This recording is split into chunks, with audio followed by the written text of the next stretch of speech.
the EU accessibility regulations, just in case you hadn't heard about them, from Julie at Staffordshire Uni and Marcus at Nottingham Trent. It's about a collaboration in the sector across the board to deal with it collectively. Is that a good way of doing it? Yeah. Okay, so I shall hand over to Marcus. And I will hand over to Julie to start. Okay. Thank you. It's just beginning to feel a little bit Groundhog Day-ish. The same kind of thing keeps coming up. But it is an important thing for us to be looking at. So hopefully, over the next half hour, Marcus and I will give you a slightly different perspective on some of these things that have been talked about already. But there's no harm in having repetition. You know, that's good for kind of a training thing, just consolidate what we actually know. So just to basically just go through this again. So we're talking about these public sector bodies, website and mobile applications accessibility regulations 2018, or more commonly known as most people did call about it, the EU regulations. So we're talking about websites, intranets, online documents and apps that must comply with accessibility standards, and importantly that the websites must have the accessibility statement. So we're going to pick out a few things within that that's going to be useful for us to look at how we're actually going to achieve those two key areas. So the standards that we're kind of talking about, those people who have been doing more with kind of websites in the past are probably more familiar with this, but the WCAG 2.1 regulations level AA, okay? And the web link there takes you down to the more detailed information on that. But they sort of say that the websites must be in conformity with requirements so it meets harmonical standards or harmonized standards. Okay, so kind of a technical terminology on there. But the key 4 points, if you look at those regulations, are the content must be perceivable, as in actually people can sort of see it and understand it and see what's there. Operable, so they can use it in such a way that they can, whatever device they need to use to get to those that content, they can do that. Understandable and robust. So there are some details on that web link, and one thing you'll sort of see as I go through the presentation is we've got a short bit.ly link. If you go to that link, that'll take you to all the links and things that we're talking about today. Marcus has kind of pulled together onto that one page, so do look out for that in a moment. So just to go through this timeline again, and I think this is what's kind of beginning to cause a little bit of panic in some areas. And again, I think a bit of kind of misunderstanding as to what exactly we have to make sure we have available by this September. So websites published after September 23rd, 2018, as in last year, so things that come from last year, and new intranets that have been published content after September 2019. So there's been a lot of debate as to what actually is meant by new content, a new site, things are being published. Is it every time, you know, they have a new course in the VLE this year, is that a completely new site? Is a new site having a new document? So there's lots of debates of what's actually meant. I think as has been said earlier, it's really these regulations are in addition to what's already in place under the Equality Act. So some of this stuff should have been done already. In fact, it should definitely all have been done already. But there are some new things as well. So I think that this timeline for September is beginning to focus attention for people. There's also two other deadlines for old web content and things that haven't been changed, sort of almost kind of archive type of content, and the final deadline is for the mobile applications. So that's the kind of timeline we're looking at, but in particular we're going to be looking at what we need to do for September this year. Okay, so what does this mean? There are two kind of key terms that kind of jump out about the legislation. The first one is reasonable adjustments. Now, as Julie kind of mentioned, that kind of thing has been enshrined in law for, well, since 1995, I think, under the sort of Equality Act and Disability Acts. But there's never been kind of a need to prove. So it's, the emphasis has always been on the student or the user to prove that reasonable adjustments are not being made. So there's obviously quite an emotional thing to try and get over, and it's quite a financially difficult thing to kind of go to a company or your employer and say, I don't think you're meeting my reasonable adjustments. So people haven't felt able to actually confront organisations about how they provide reasonable adjustments for them to do their jobs or live their life and use services. And that's where the accessibility requirements comes in. Now, this is where it's been mapped to the EU regulations, and this is where you get the link between existing UK law and the new EU legislation, is how accessibility requirements map to the EU legislation. Now, kind of the critical thing is that they're both used together. And that's where the big difference happens with this new, and that's why there's kind of a little bit of a kind of panic among some people in the sector, not so much others. But I think the key thing is that if there's a failure by a public sector body now to comply with the accessibility requirements, and it's treated as a failure to make reasonable adjustments. Now, it's kind of 24 years in the making that we've actually, now people are empowered to make use of the legal entitlement they have to reasonable adjustments. So we now have a situation where someone can turn around to an organisation and say, you are not making reasonable adjustments for me, and therefore I now have power in law to show, I have evidence by which to compare what you're not doing, basically. So who enforces this? Now, the EU have kind of devolved power out to individual nations, so it is the government and the Cabinet Office and kind of indirectly the Government Digital Service, or GDS, who are responsible for all public sector compliance with this law in the UK. But the question is, what is the risk of the government or even the European Human Rights Commission actually taking us to court? And that might be a question some of you might get from your senior leaders. I remember when GDPR came out a couple of years ago, everyone was like, oh no, they've said that they're going to fine us such and such many pounds. There's nothing like this, so people don't seem to be that as bothered. But the key thing to kind of really consider is, don't worry about the court, don't worry about the government. It's going to be your students. Your students pay £9,000 a year more for resources that they can't easily use, because we're not necessarily making the reasonable adjustments. So they are now definitively entitled to have a reasonable adjustment, and it is written into law, and they have an easy process to take a university to the courts for retribution. And I think that's probably the key message that is good to kind of pass on to those senior leaders who are a little bit reticent about pursuing this. Okay, so we, I think there's quite a few of us. I think there's about 60, is there in total? Yep. About 60 people across the sector have got together, led by, well, Fiona Strawbridge, who is the DEG chair. There's Alistair McNaught, yes, who used to be at JISC. He's now left, I think, as of Friday, was it, I think? Yeah, and there's a few others from around the sector are working with the Government Digital Service, and we have a snappily named Further and Higher Education Digital Accessibility Working Group, or FEDOG. And within that, there's kind of 4 streams of work that's going ahead. So one of the key things that we need to do as organisations and institutions is we need accessibility statements. There isn't clarity necessarily at the moment about what that means. Do we need one for the whole institution and our whole digital portfolio, or do we need one for each system? Now, bearing in mind universities are quite complex beasts, and there could be 30 or 40 or more systems. Do we need one for each? So that's some of the things that we've been trying to get clarity with the government about. The second is about resources, training, and skills. So one thing we're going to mention later is that we've actually been curating a list of resources from around the sector, so we don't have to all recreate everything ourselves. And if we share the resources, then we're in a better position. There is another group who are working on guidance and policy frameworks. I don't know what they're doing. And then the kind of the fourth group is about stakeholder engagement. Sorry, stakeholder engagement and dissemination, of which both of us are involved in, and I'm involved with the resources one as well. So that's kind of the 4 kind of working groups at the moment.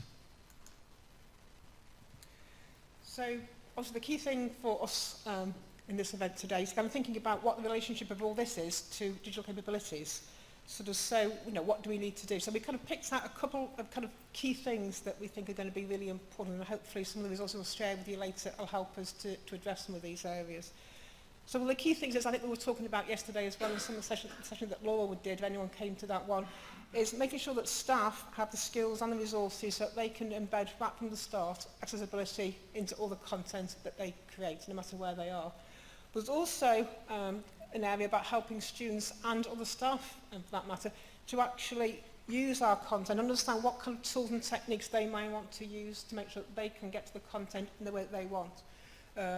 Some people are aware of some of these tools, they may be within their own devices or maybe kind of plugins, but others may not be. So that's one of the key things, to actually make sure people think, okay, how can I adjust the device I'm using to make sure that I can get to that content in the way that I need it to meet my needs at a particular time.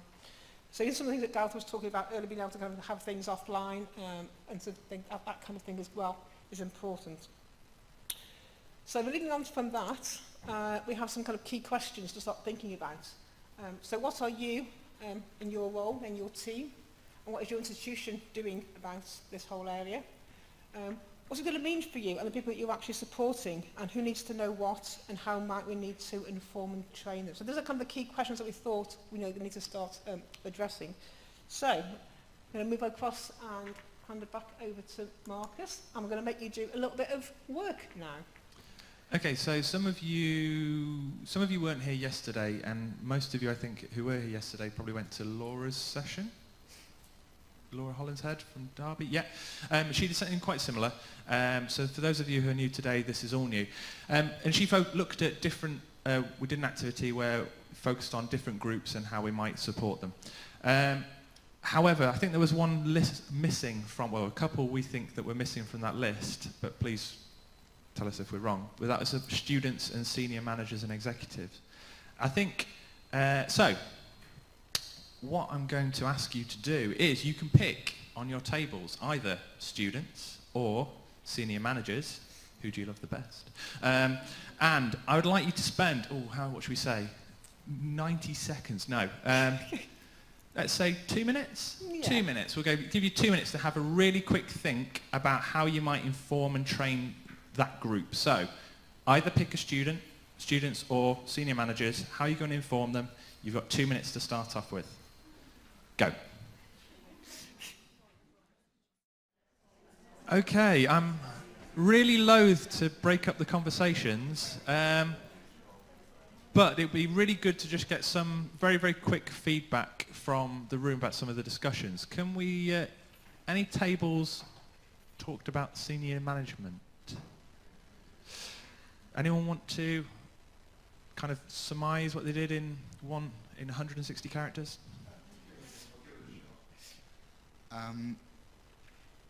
One of the things that we talked about was the importance of demonstration to SMT to give them a proper understanding about the consequences of things not being accessible, as opposed to this vague abstract notion of, oh, it's just bad. Actually show them why it's bad. Also show them what the work that has to be done under the hood to fix it looks like, so that when the budget request comes in and they go, oh, this seems like a high, surely it's just putting a thing on. And we go, yeah, but there's work that has to be done, and so they have to understand that. So some sort of demonstration levels, and also getting them to understand that it has to be done at the foundation level rather than bolted on later, because it's harder work and more costly to do that later on. And it should be plugged into purchasing decisions, so that you're not suddenly saddled with a third-party system that you've brought in that then, it doesn't, the stuff it's spitting out isn't terribly accessible. It's okay, but it's not great. And then it may not be effective. So that. Thank you. Yeah, and that kind of echoes some of the things that we were talking about with Laura yesterday, about that kind of demonstrative stuff. And yeah, I think some good points. Is there anything you'd like to add from this table? You can say no, that's also fine.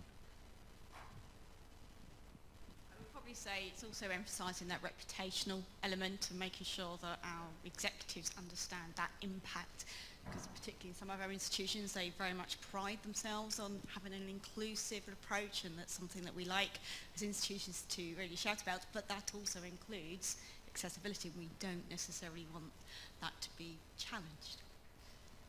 Yes, a very important point.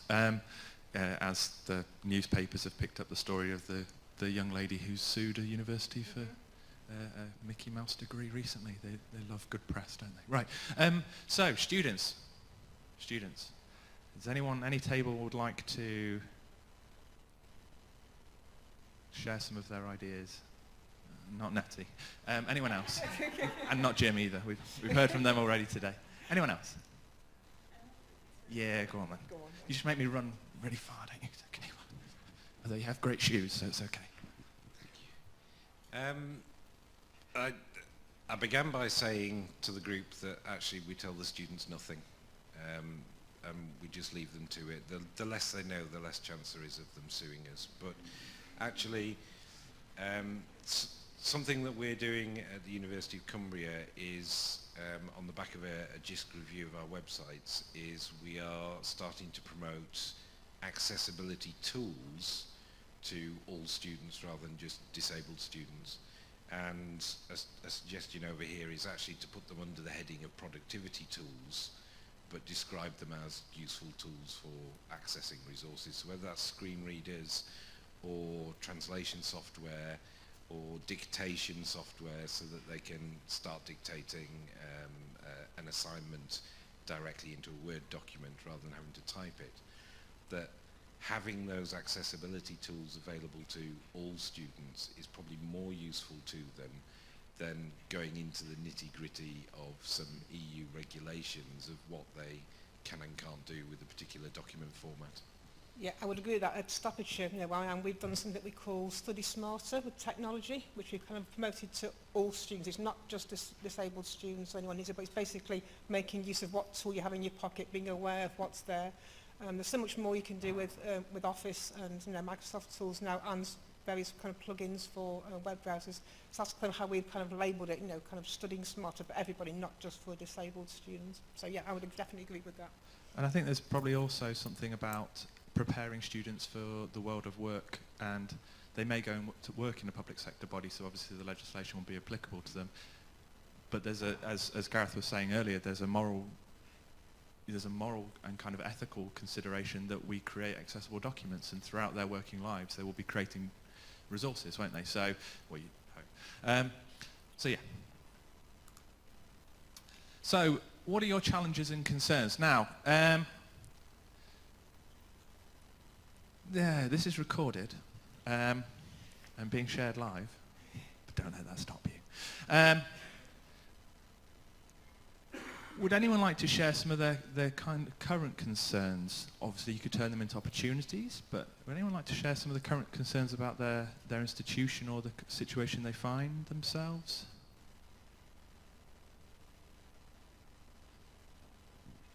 I won't say who I am or where I'm from. Just thanks, Marcus.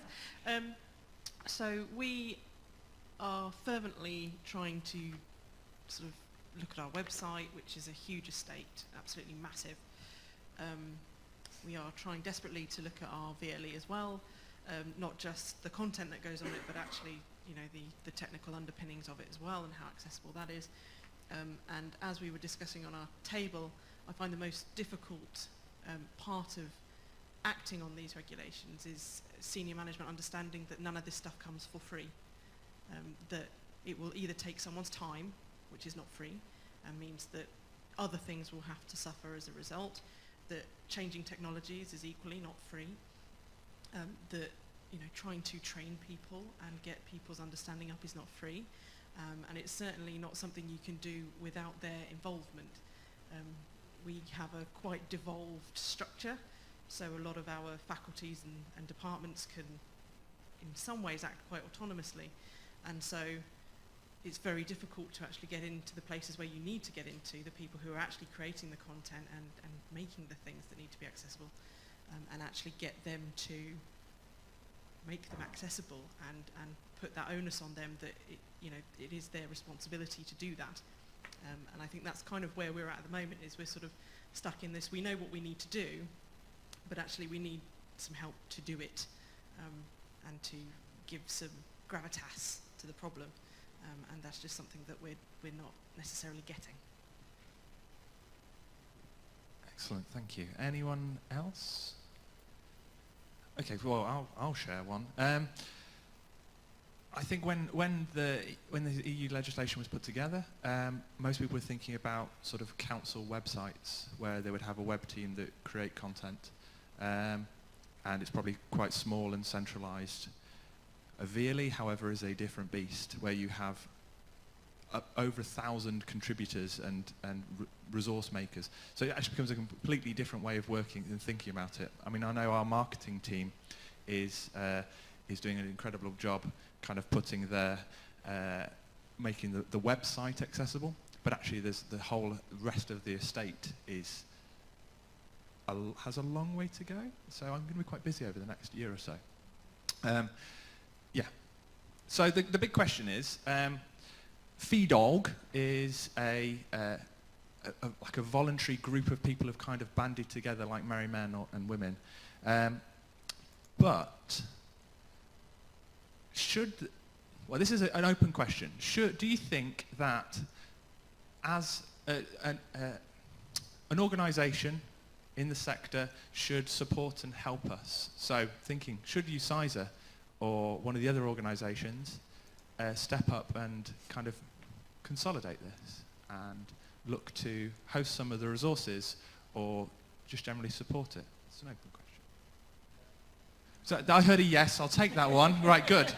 So we have mandate. No, genuinely, do you think this is something that should be led by the sector? And if you would like to get involved with FEDOG, then you're more than welcome. We have there's a mailing list, disability accessibility. It's massively long. There's a link, and you can join the groups as well. But do you think there's something that we could be doing as institutions within the sector to kind of support that more? So I'll kind of leave that with you. I did hear one yes though, so I'm taking that. And very, very quickly, if you'd like to kind of know more about people who are really kind of, they're probably the people to kind of look to at the moment around how they've been working with the legislation, and it's Kent University and their partnership with Kent County Council. They're actually working really closely together and sharing resources to make both the County Council's website and web estate and the university's web estate much closely aligned, and they're working very closely with the government digital service as well. And you will see lots of stuff from them, and they've shared their accessibility statements as well, and they're very kind of open about it. And if you'd like to contact them, I can give you some contact details as well. Okay, I've got about 2 minutes left, I suspect. So just to kind of quickly run through some place where you can find a bit more information. The link at the bottom, the bit.ly link that Marcus has put together, that'll have the live web links to all these particular resources. So I would definitely recommend, if you haven't joined that mailing list, that you do so. It's actually one of the busier of any of the lists that I've been on, so you get quite a lot of stuff from it. But if you kind of filter your rules out properly, you can kind of naturally go into a folder, so you don't get things too much cluttered up. But there's really, really good debate going on there, lots of useful contacts, and really good information. So if you haven't joined already, go back and have a look at the archives as well, because there's some excellent advice going on there. There's also some obviously information from the government, and there's the GDS sample statement. So that is slightly different than the one from Kent. So I think the big debate is what needs to be in there. So have a look at that and sort of see what you can make use of that. There's some work from GISC on their blog that Alistair's put up there, but I think it'll kind of continue. So yeah, so a few good links there. And finally, the 2 links on here. Those are the outputs of the group. So there's one where we've actually begun to curate together some of the resources. So that's kind of looking at what resources there might be, what group it might be relevant to, what kind of things might be in there, how people rate them. So that's definitely worth having a look at. But the link underneath that, if we could possibly click on the bottom, the second link from the control bit over there, please. Just to show you the actual form that you can fill. So if you have a resource yourself that you think is really good, either you created yourself or that you're aware of, please do add it to the list. Don't worry about duplicates as well, because that'll all be Okay. sorted. Yeah. So the more, the merrier. So we'd like people to contribute to it. It's a very simple Google form, and if we can get it up, we will get it up. There's a link on the bit.ly as well Yeah. if you want to see it. So please do contribute, you know, let people know, because we want to sort of share across the whole of the community. I say, as Marcus said, we're also looking and thinking about how best we can actually get these resources created together. The top link at the moment is just, as you can see, a Google Doc, but it would be quite nice if it was actually a better, more accessible, in a slightly different format, sort of resource. So please do contribute. Thank you. The light's gone off. It's coffee time. Thank you very much.